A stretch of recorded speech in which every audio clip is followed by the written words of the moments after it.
and welcome to Perfect Pitch. I'm your host, Nicole Rodriguez, also the CEO and founder of NRPR Group. As most of you who have joined us before have seen, I love interviewing my media friends, especially those whom I've known for a very long time. So we'll get into today's guest and how long we've known each other and have been following each other. I think you guys are in for a treat. For those of you who are joining for the very first time, this is a show where I love to let respected members of the media discuss their history, their background, best practices for working with them, and how they got to where they are right now. So without further ado, today I am joined by none other than Jefferson Graham, fellow Gemini and dear friend. He has actually been he has been a guest on, for those of you who are also following Beverly Hills Boss, Jeff and I literally recorded my very last interview on the very last day before the shutdown for COVID. So I am glad that he's here with us now.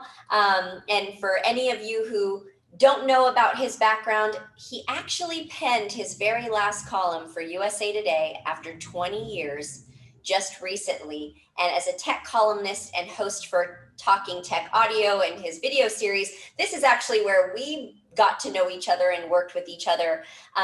He now hosts the travel photography series Photowalks with Jefferson Graham, and we'll get into that, which streams for free on Tubi. And also he has a newsletter, which I've subscribed to, which hopefully you guys will be able to do that at the end, and we'll let him share all of that information.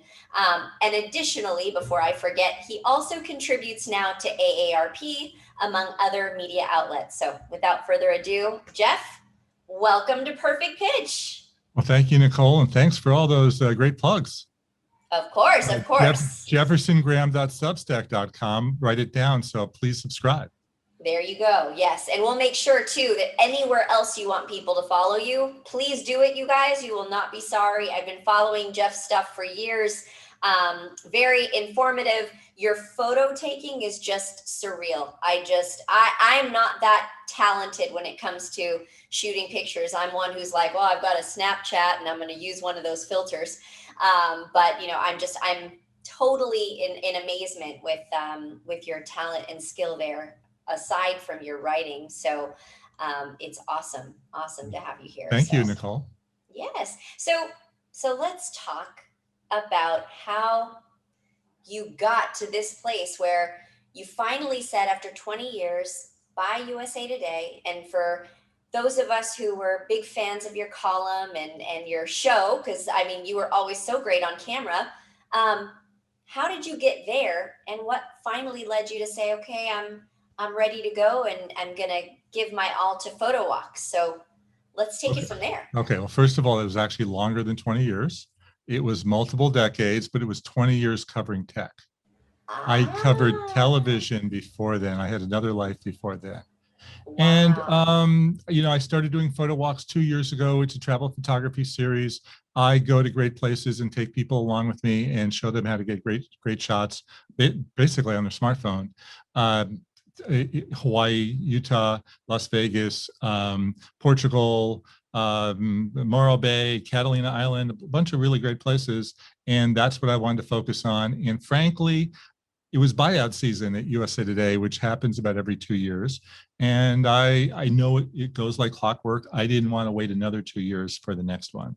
So this seemed like the right time to do it. The show is about to premiere on streaming. It came out in February on Tubi. So my last column was January 5th.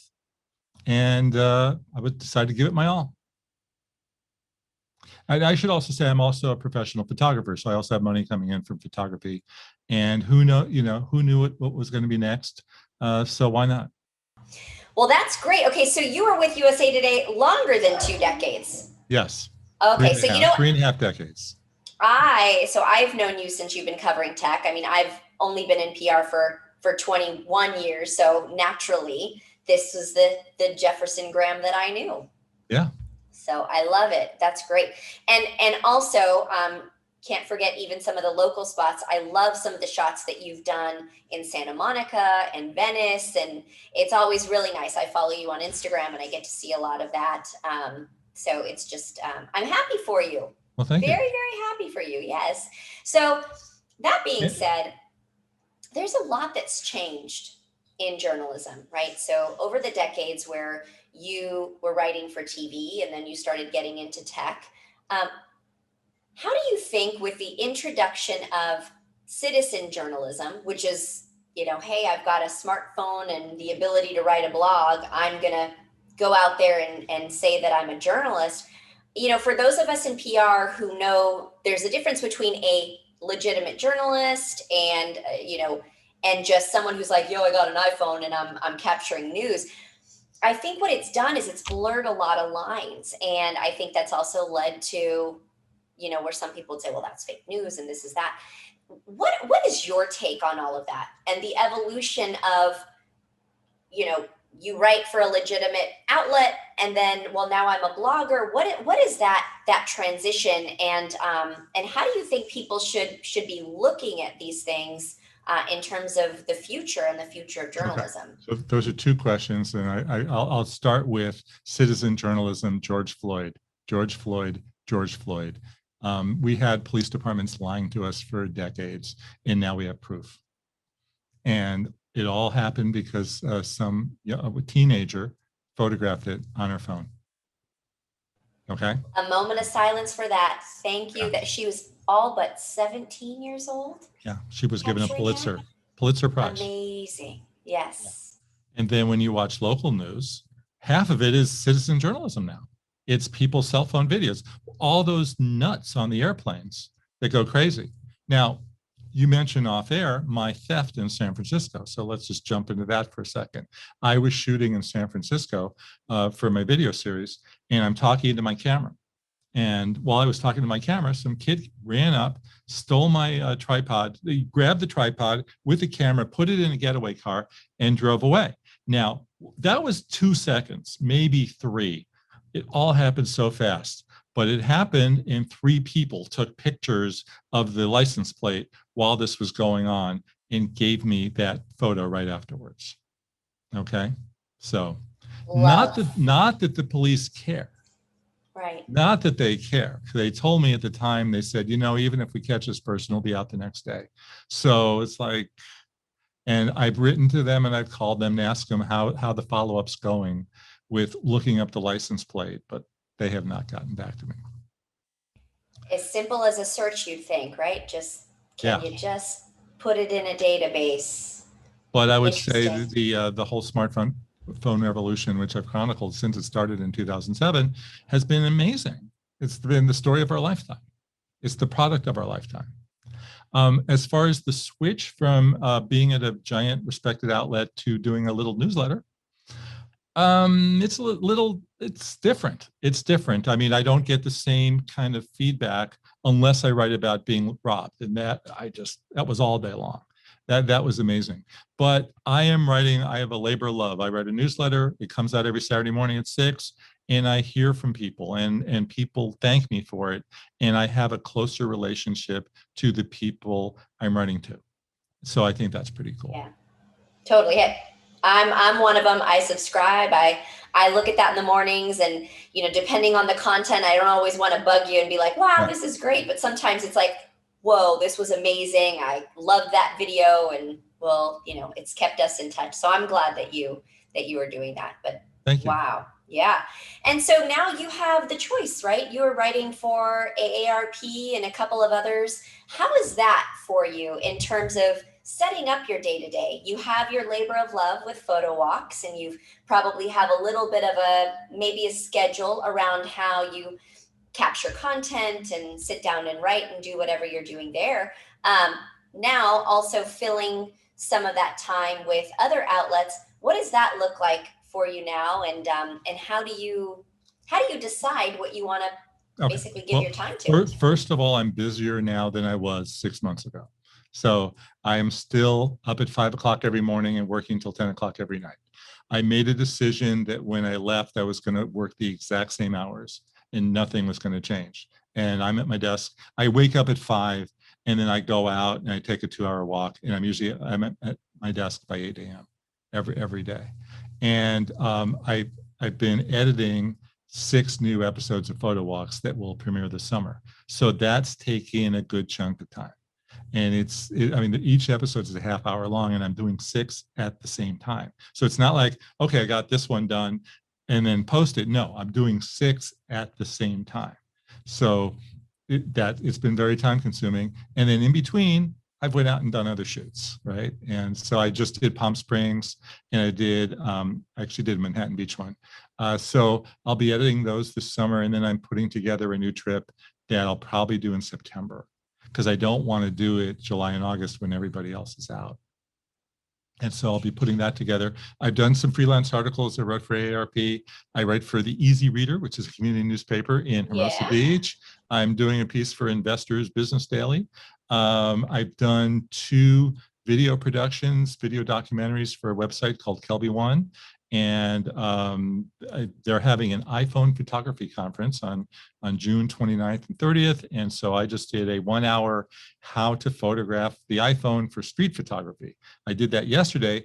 That was about one of the most challenging things I've ever done, because I had to speak into the camera for 60 minutes without anybody on the other side.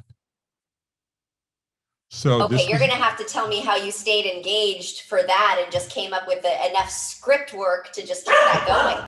So this was a new experience. I practiced 6 times. I rehearsed it. So 6 hours, basically 6 hours. So the first time I got to 30 minutes. Then the next time I got to 35. And then I got to 45. And it just kept going and going. And then I started talking slower. Made that 45 minutes really stretch. Yes. I love it, love it, love it. So how do you decide what else because I mean, it sounds like you have so much on your plate. How do you decide what's going to go on your plate and where you want to write for and what you want to cover? How does that come to be? Well, I usually do the newsletter on Friday, so I know that on Fridays I'm gonna write something, and I'll start thinking about it on Thursday and what I want to write about. And the great thing about the newsletter is if something else happens during the week, I'll write it then too.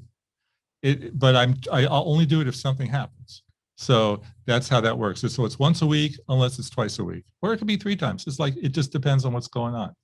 So you're the boss, you call the shots. It's like whatever I want to do. I've also had a bunch of photography jobs in between all this. So I've been pushing out like pretty much every weekend.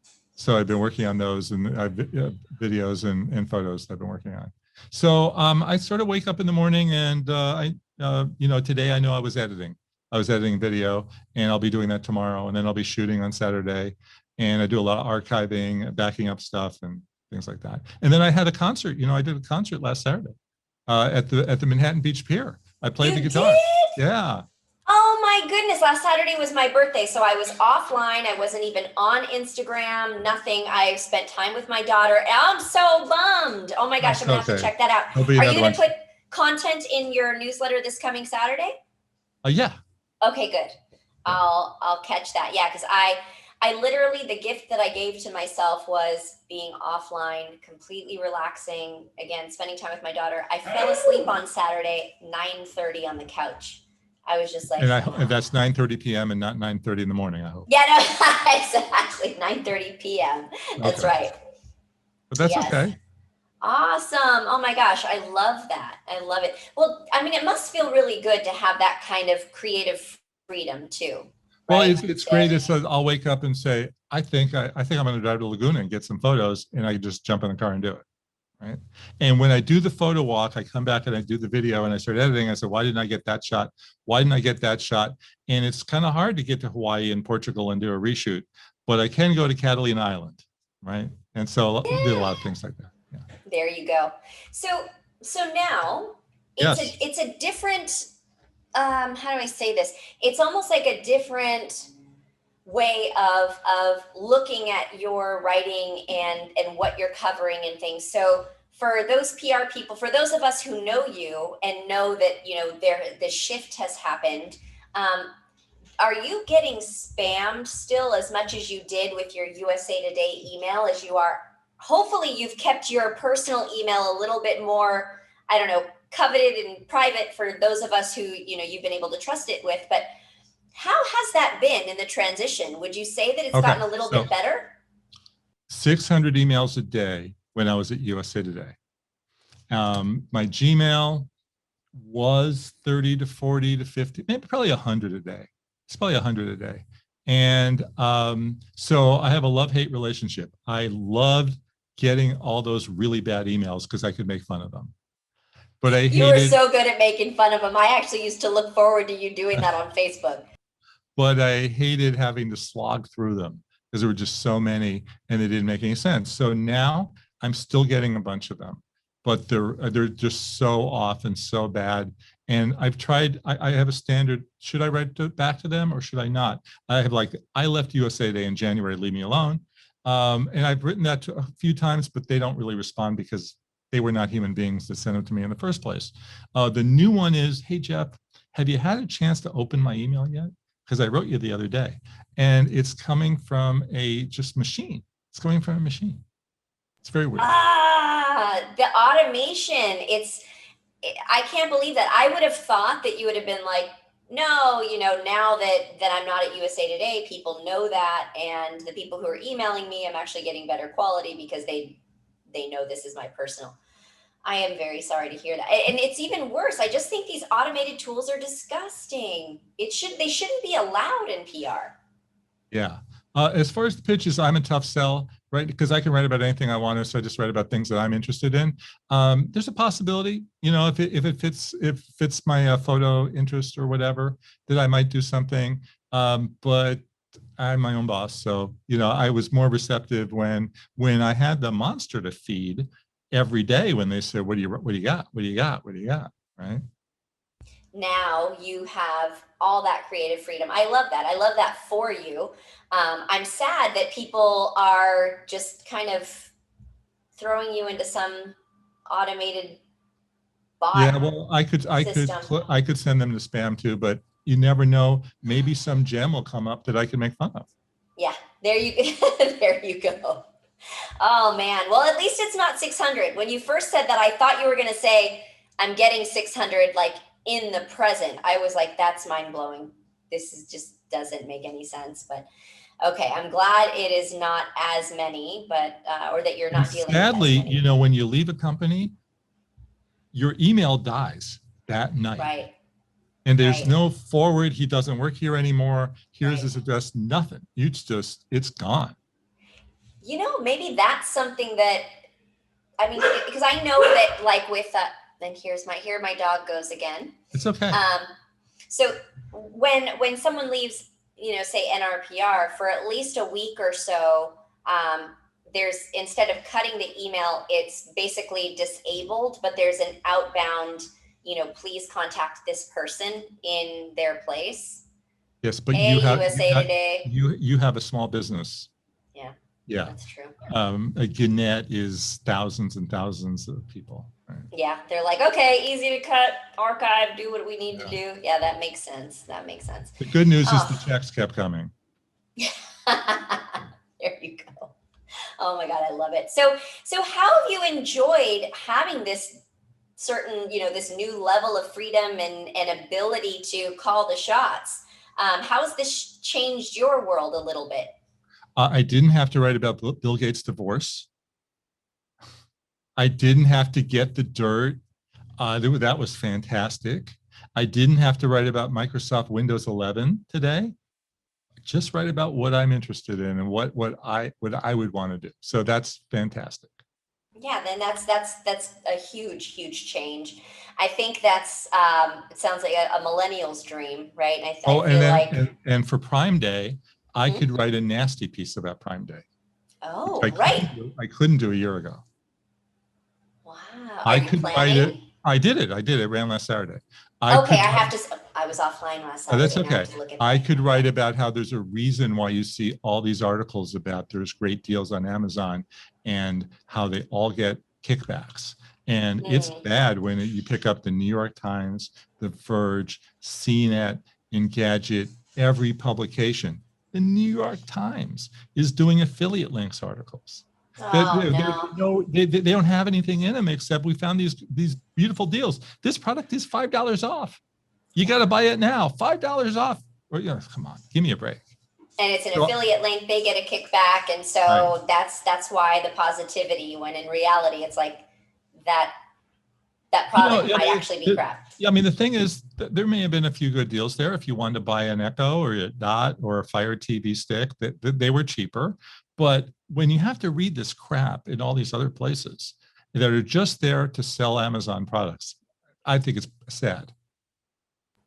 Question for you. Yes. With regards to traditional media, I mean, we've been talking about how it's shrinking and shrinking and shrinking for years now, right? And now you find that, and I'm not sure if you've seen this, but it was brought to my attention that there was this company, I won't name drop the company, I'll tell you offline, that was basically going to their clients and saying, we can guarantee you a press hit on Entrepreneur, on ABC, on Forbes. I can promise all of this to you for X amount, like this price, right? Because they have a bunch of writers who have these freelance deal or whatever it is. I don't know how they do it, but it's like, give me $1,200 and you can get a Forbes piece. How does Forbes not know that?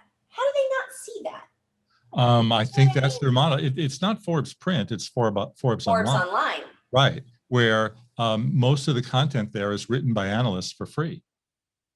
I mean, they don't get paid, and they submit their stuff in exchange for having a link and having their name in there. So some savvy people probably have deals, and this is what they're doing. But I guess the moral of the story is don't go to Forbes.com. Yeah, I mean, what does that mean for these trusted outlets that, I mean, we used to trust? I think to the untrained eye, most people don't know, which is why they've been able to get away with it. But, I as a contributor to Forbes, as a agency, whatever, I actually tell my clients, I'm not covering you in my column. My column is about marketing, PR, do's and don'ts. And unless there's a major lesson to be learned and somehow your name works into it, please don't ask me to cover you, because that's not what that's for. I don't know, it just baffles me, Jeff. And I just figure, how is journalism 10 years from now going to sort of withstand some of those things if things are changing right under these respected media outlets' eyes, I think, right? Yeah, well, obviously it's how they want it. It's either that or go out of business. So this is the model that they chose. And the good news is that Forbes is still in business. The bad news is the website, you don't know what you're reading. Yeah, definitely. No, okay. I thank you for sharing your opinion, because for me, I just thought, okay, somebody's going to charge this guy $1,200 for an entrepreneur.com column or a piece, and it could probably be garbage, and that's just going to bring down Entrepreneur. It's, anyway. But on the other side of the coin, could that person write it? Could the CEO, could the exec write that article? Right. Probably not. Right.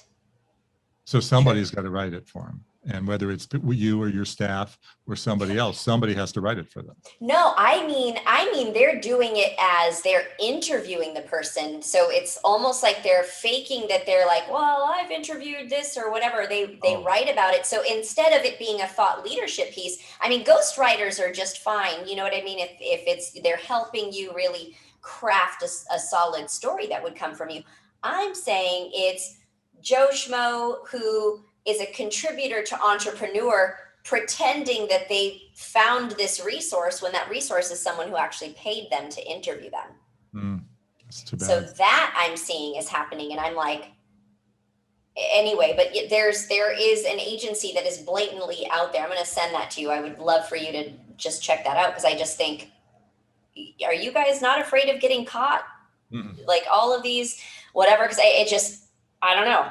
So anyway, that was just a question that I had for you, just like, because it seems that people are finding their loopholes into, I don't know, pretending that they're doing something legitimate and writing legitimate interviews when they're not.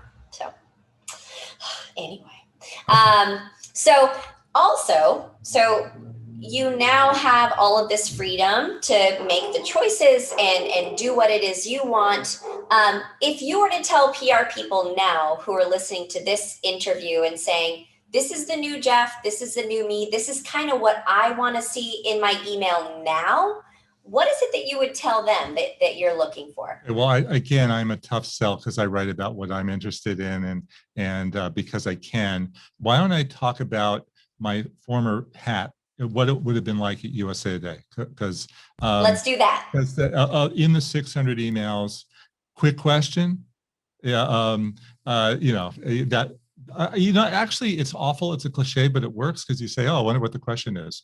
But the reality is that people. Let me back up 1 second. After I left USA Today, a guy called me and he said, "Now that you can do anything, I want you to pitch for me." And I said, I don't really want to do that. And he says, "Oh, but it's so great because you can do anything you want to do." And my PR firm is terrible and they're awful and they didn't get me any press. And I've got this new company and I'm just launching it and they don't know what they're doing. And you do. You understand the media and they don't. And what I didn't say to him, I hope he's listening, because it's not the PR firm, it's you. It was you. It was your story. Your story didn't resonate with anybody because you're sitting there doing your job as a journalist. You're writing about Microsoft and Apple and Amazon and everything. And some guy has a new company and who cares? Who cares? It was a health company that was promising to do some really great things. Fine, go do some great things and tell people about it afterwards. Do the great things first. Yes. No one cares that you just opened the door and now look at my brand new office with nothing in it. We care when oh my God, Jeff, this is like, yes, go do great things and then people can report on those great things. And if you want to get a lot of content out there, write it yourself. I mean, just start posting and I mean, make videos and make audio and make podcasts and post pictures and just work it. And the more you work it, because the launch of a company, nobody cares about. No one cares that you're brand spanking new, that you barely have a beta, that, you have one prototype that 2 people have touched and have tried. It's not enough. I mean, I can't even tell you how many. And you raise some money. Who cares? Exactly. What have you actually done? We have sent so many clients back just saying, you're not ready. I mean, this literally just happened, I want to say like 2 weeks ago. So what you're saying, I want to send this interview directly to them and be like, here you go. Because they're like, whoa, we have this new thing. And I'm like, do you have any partnerships? No. Okay, how much money have you raised at least? Well, it's all, we're bootstrapping. Okay. So you have no partnerships. You actually are not in. Well, we need to tell people we're in the market so we can do things. I'm like, no, like this just means, you know what that looks like? You don't have any connections. No one wants what you have. This company could go out of business. You're not ready to be pitched. You're not pitchable. So, oh my God, I love this. I might just. So the reality is you get at your desk every morning and you've been given, you're supposed to say what you're working on and not only what you're working on this week, but what you're working on next week and the week after. And you've got this big story list and it's Tuesday, Wednesday, and you're trying to just get through your story list. In my case, I did a newsletter for USA Today every Saturday, which is why I continued my newsletter. I liked it a lot.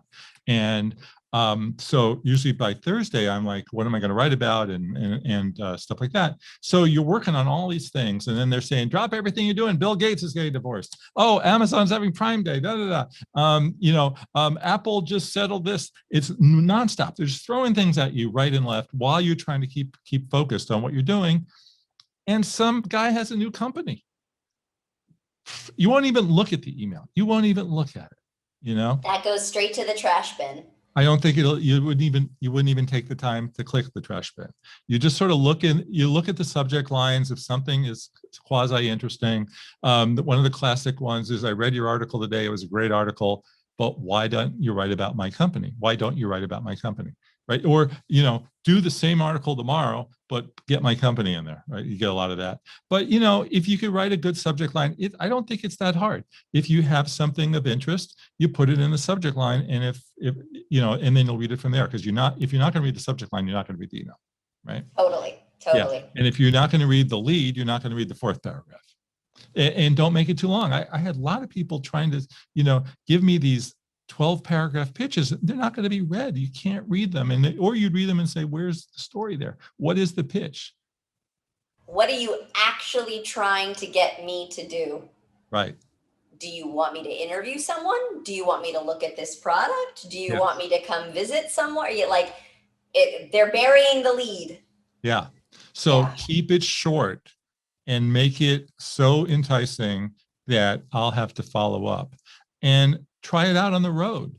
Try it out to your boss, try it out to your coworker, call mom, because I can't, that so many of the notes I got were written in another language that made no sense whatsoever. Where was I reading today? I was reading an article about some company, and it was in a respected publication, and they talked about how this company is one of the hottest unicorns out there.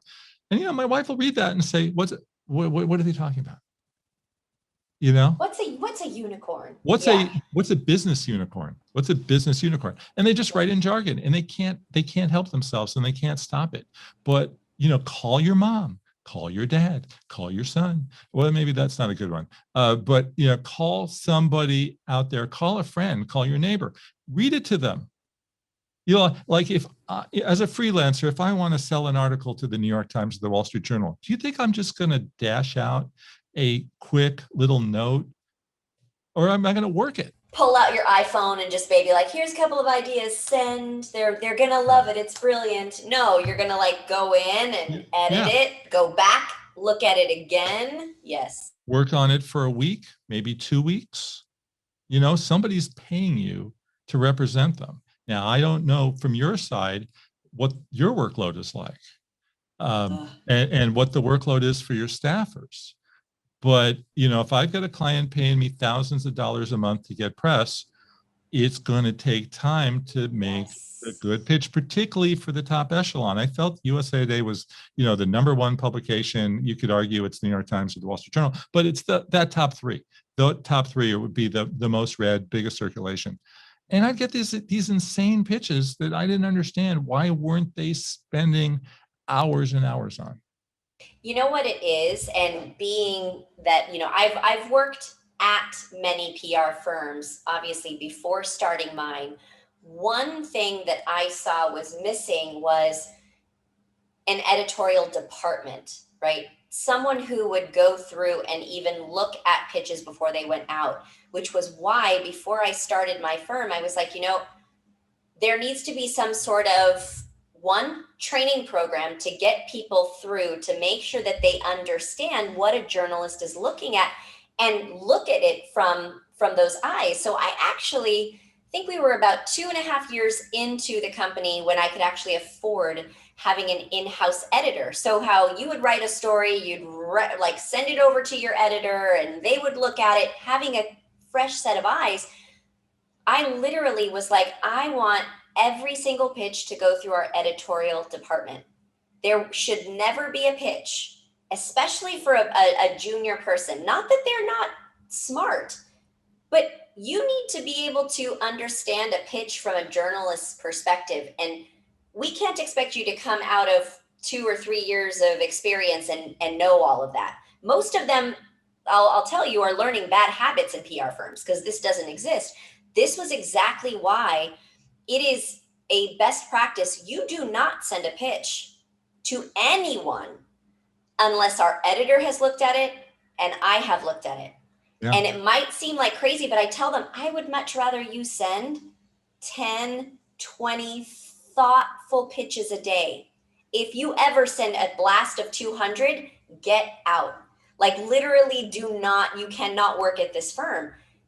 And that becomes it. But there are so many firms, Jeff, that are get as many as you can out. It's a numbers game.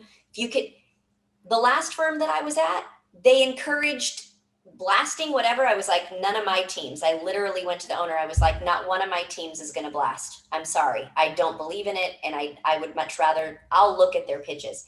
And so I did. And but most firms, Jeff, do not have the senior people setting things up that way. I'm with you. Someone else should look at your pitch before you send it out if you want it to actually go anywhere. Try reading it out loud and see all the words that make no sense, right? Your ears are the best editors. Your ears will edit better than your eyes all day long.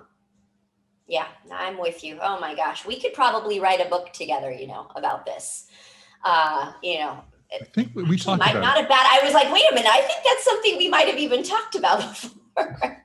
We could be Yes. point counterpoint. Yeah, I can give my side, you give your side. That'd be really good. Actually, we should do a coffee and discuss that, because I have a publisher. Okay. I'm into this idea. I think All we right. should. You Now, heard it here first. you've heard it here, everyone, on Perfect Pitch. We are going to make this happen. Yeah, I think we did talk about this before. Oh my goodness. And I'd love, what we should do, some of those. I hope you've kept some of them. I have them. Okay, good. I was like, I hope you kept them, because that would be what we would want to show people. Like, just don't, please, never. Well, this has been great. I mean, I know that we only have a couple more minutes. I feel like I can talk to you forever, but I think that's our Gemini energy, just kind of going back and forth. But if there's anything that you want the world to know, especially PR people, now that you are in this new sort of freedom role where you call all the shots and you write what you want to write and what you have interest in, what bit of advice would you give people now about approaching you in this new space? Again, I'm a tough sell. I'm a tough sell. I am a very tough sell, and I'm going to do what I want to do. I'm putting together some new Photowalk episodes for the fall. If you've got any ideas, I'm wide open. Love to hear. Take the advice of practicing your pitch. Yes. Okay, I love that. So also, I want to make sure that everyone has a chance to follow you everywhere that you want them to follow. So do you want to share all of that with everyone right now? Okay, so first, the newsletter is jeffersongraham.substack. My website is jeffersongraham.net. Photowalks is on Tubi, which is a free streaming app that if you've got Roku or Apple or Amazon or Google, it's there.